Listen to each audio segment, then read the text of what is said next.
आज चलते चलते हम अपने खजनी विधानसभा में मालहन पार पहुँचे हैं, जहाँ पे हमारे एक उर्वा ब्लॉक के ब्लॉक अध्यक्ष कांग्रेस पार्टी के, उनसे थोड़ा सा हमारा मुलाकात हुआ। तो थोड़ा उनका विचार जाना जाए कि क्या इनके पार्टी में है, क्या आज जो है उनका जो है मुद्दा है और किस पे ये लोग चुनाव लड़ रहे हैं। जो खोया जनाधार कांग्रेस का है उसे किस तरह से ये लोग वापस लाना चाहते हैं। मैं चाहूँगा कि अध्यक्ष जी से मुलाकात हो। अध्यक्ष जी, अपना नाम बताएं। जी नमस्कार, मैं सच्चिदानंद तिवारी, ब्लॉक अध्यक्ष कांग्रेस कमेटी उर्वा से। और पहली बात तो आप लोगों को, मीडिया बंधु को और आपको कि हमारे मनोज शाही जी, आपको मैं हृदय से वंदन और अभिनंदन करता हूं और नमस्कार है आपको। और बहुत बहुत धन्यवाद। आपका आशीर्वाद आप लोगों का बना रहे। मीडिया आप लोगों के साथ सदा रही है, सदा रहेगी। जी जी, मैं यही कहना चाहता हूं कि मैं उर्वा ब्लॉक अध्यक्ष कांग्रेस कमेटी से हूं और मेरी जहां तक सोचने की वो है कि मैं यही करता हूं कि कांग्रेस की विचारधारा को जन जन तक पहुंचाना ही मेरा लक्ष्य है। जी जी, आपका जन जन तक कांग्रेस का पहुंचाना लक्ष्य है। ये अध्यक्ष जी, आपके यहाँ जो चुनाव है, जो प्रत्याशी आपके यहाँ रजनी है और आप लोग चल रहे हैं, क्या आप लोगों को लग रहा है कि जो खोया जनाधार हमारा है इसको हम वापस लाएंगे? विधानसभा खजनी में फाइट कर रहे हैं, लड़ाई में आप प्रत्याशी आपकी सीट निकाल रहे हैं कि नहीं निकाल रहे हैं? देखिए, हमारी प्रत्याशी बहुत मेहनत कर रहे हैं और बहुत ही संघर्षशील प्रत्याशी मिला है हमको। अब ये 30 साल बाद मिली है एक प्रत्याशी जो खजनी विधानसभा के लिए कार्यरत है और खजनी विधानसभा में जब से उतरी हैं, समझ लीजिए सारे प्रतिद्वंदियों की एकदम हौसला पस्त हो गया है।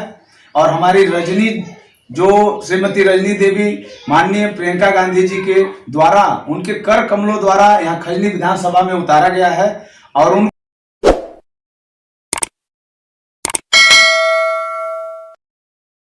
9,000 आवेदन हमारे महिला के आया था और महिला के प्रत्याशी के रूप में हर जगह 40% आरक्षण की जो बात कही माननीय प्रियंका गांधी जी, हमारी उत्तर प्रदेश प्रभारी हैं, महासचिव हैं राष्ट्रीय कांग्रेस की, और उन्होंने 40% आरक्षण की बात की। 40% आरक्षण के तहत उन्होंने कम से कम सभी जगहों पे ट्रांसपेरेंसी के तहत, निष्पक्षता के तहत अपनी महिलाओं को उतारा है, हमारी बहनों को उतारा है। महिलाओं को राजनीति में सशक्तिकरण का जो उद्देश्य है कांग्रेस ने ही किया था और कांग्रेस ही कर सकती है। इसलिए 9,000 आवेदन में हमारी खजनी विधानसभा में पहला लिस्ट जारी हुआ उत्तर प्रदेश पूर्वांचल का, और पहले लिस्ट में ही माननीय प्रियंका गांधी जी रजनी देवी को, जो यहाँ की जिला पंचायत भी वर्तमान की हैं और बहुत ही कड़े मुकाबला करके जगदम्बा शुक्ला जी को, भाजपा के प्रत्याशी थे जिला पंचायत के, उनको हराकर और वह जिला पंचायत जीती है। बहुत संघर्ष है, यानी कि भाजपा के प्रत्याशी को जिला पंचायत उन्होंने हराया। इसके नाते जो है प्रियंका गांधी ने टिकट दिया, या कि लड़की हुनर शक्ति पे दिया, या आपको बताइए त्रिपाठी जी कि जो अगर आपके यहाँ, जैसे आपने कहा मेरी मुख्य प्रतिद्वंदी भाजपा से है जी, भाजपा से मुख्य प्रतिद्वंदी, तो आपको लगता है कि ये सही है? क्योंकि पब्लिक तो बोल रही है कि सपा और भाजपा की लड़ाई है प्रदेश में। बहरहाल अगर आप प्रतिद्वंदी मानते हैं बीजेपी को, तो ये बताइए, अगर सरकार आप बना पाते हैं, बहुमत के तक आप पहुंच पाते हैं, तो आपके मुख्यमंत्री का चेहरा तो घोषणा हुआ नहीं है। मुख्यमंत्री कौन बनेगा आपके यहाँ? देखिए, 403 विधानसभा है और हमारा बड़ी खुशनसीबी है कि उत्तर प्रदेश में गांधी परिवार का, जो इस देश को आज़ादी दिलाने में सक्षम रहे, इस कांग्रेस के परिवार की एक सदस्य, हमारी बेटी, हमारी उत्तर प्रदेश की बेटी माननीय प्रियंका गांधी जी उत्तर प्रदेश को सजोने आई हैं और भ्रष्टाचार मुक्त करने आई हैं। लड़की हूँ, लड़ सकती हूँ, महिलाओं को सशक्त करने आए हैं, महिलाओं को राजनीति में लाने का जो उनका उद्देश्य है। हमारी जो रजनी दी है, प्रत्याशी हैं विधायक पद की खजनी विधानसभा कांग्रेस कमेटी की, तो आप समझ लीजिए वो प्रत्याशी इतनी चल रही हैं कि जब से चलना शुरू कर दिए, समझ लीजिए कि जो प्रतिद्वंदी लोग हैं वो गांव-गांव चाट बिछाना शुरू कर दिए। अच्छा, यानी कि आपका कहने का मतलब है कि 30 सालों में जी, आज के डेट में एक ऐसी प्रत्याशी मिली है जी, कि जो रजनी देवी कि अब तक 30 सालों में ऐसा प्रत्याशी खजनी विधानसभा में नहीं मिला। यानी कि लड़की हूँ, लड़ सकती हूँ कि जो नारे हैं प्रियंका गांधी जी की, उस पे इन्होंने उनको टिकट दिया। लड़की हूँ, लड़ सकती हूँ, लड़ा रही हैं। क्या ऐसा है ताकि 30 सालों में क्या खजनी विधानसभा में ऐसा कोई पुरुष या ऐसी कोई महिला प्रत्याशी बने लायक नहीं थी या कार्यकर्ता ढंग के नहीं थे क्या? नहीं, कार्यकर्ता थे, हमने जनाधार थोड़ा सा खो दिया था।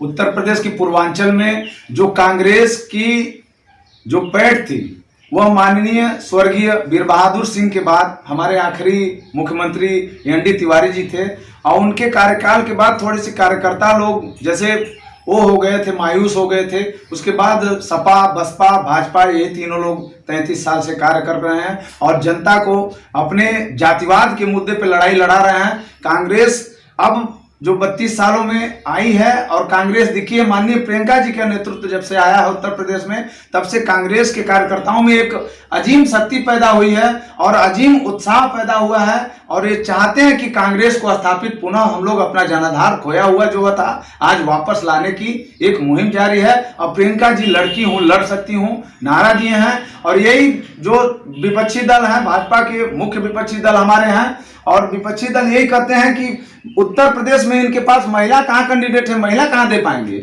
लेकिन हम आपको विश्वास दिलाना चाहता हूं, और मैं जानता हूं मीडिया बंधु सभी लोग में चर्चा है कि माननीय प्रियंका गांधी जब से उतरी उत्तर प्रदेश में है, और उत्तर प्रदेश में प्रतिद्वंदी तो वाकई में ठीक है, हमारे प्रतिद्वंदी तो वाकई में भाजपा है, क्योंकि भाजपा सत्ता में है, और सत्ता के साथ जो लड़ रहा है वो विपक्ष की भूमिका में केवल और केवल माननीय प्रियंका गांधी, कांग्रेस की हमारी प्रत्याशी, हमारी जो माननीय प्रियंका गांधी है, महासचिव हैं, वो लड़ रही हैं, और 4.5 साल से मीडिया दिख रही है कि कांग्रेस के प्रत्याशी लड़ रही है। क्या मानते हैं तिवारी जी, अगर जो पूर्ण बहुमत मिलता है अगर आपकी पार्टी को और आप यूपी में सरकार बनाना चाहते हैं, तो क्या आप ये मानते हैं कि मुख्यमंत्री का चेहरा आपको प्रियंका गांधी को देखना चाहेंगे या किसी और को? देखिए, हमारे यहाँ नेताओं की कमी नहीं है। अब माननीय प्रियंका गांधी जी उत्तर प्रदेश को संभालने आई हैं, तो हम तो चेहरा देखते हैं कि माननीय प्रियंका गांधी ही उत्तर प्रदेश के मुख्यमंत्री बने, और उनके ही कार्यकाल के दौर पे हम लोग उत्तर प्रदेश को विकास के रास्ते पे एक बार फिर अग्रिम बधाई देने चाहता हूं कि माननीय प्रियंका गांधी जी बहुत बड़ी काम कर रही हैं और बहुत ही संघर्ष कर रही हैं, जन जन तक पहुंच रही हैं। हर विधानसभा में 403 विधानसभा है, 403 विधानसभा में हमारी प्रत्याशी लड़ रही है, लेकिन हमारी प्रत्याशी समझ लीजिए मुख्यमंत्री पद की माननीय प्रियंका गांधी जी हैं। नहीं तिवारी जी, तो बात आपने कहा 403 विधानसभा है आपके पूरे प्रदेश में, लेकिन 403 सीट पे प्रत्याशी तो नहीं उतारा गया है कांग्रेस द्वारा, ऐसा क्यों? 403 जो विधानसभा है, कहीं एक कुछ लोगों के सपोर्ट में या कुछ लोगों के साथ पक्षपात नहीं किया जा रहा है कि उनके सीट के खिलाफ नहीं लड़ाया जाएगा, ऐसा कोई बात है क्या? नहीं, ऐसी कोई बात नहीं है। हमारी कांग्रेस 403 विधानसभा में निष्पक्ष लड़ रही है।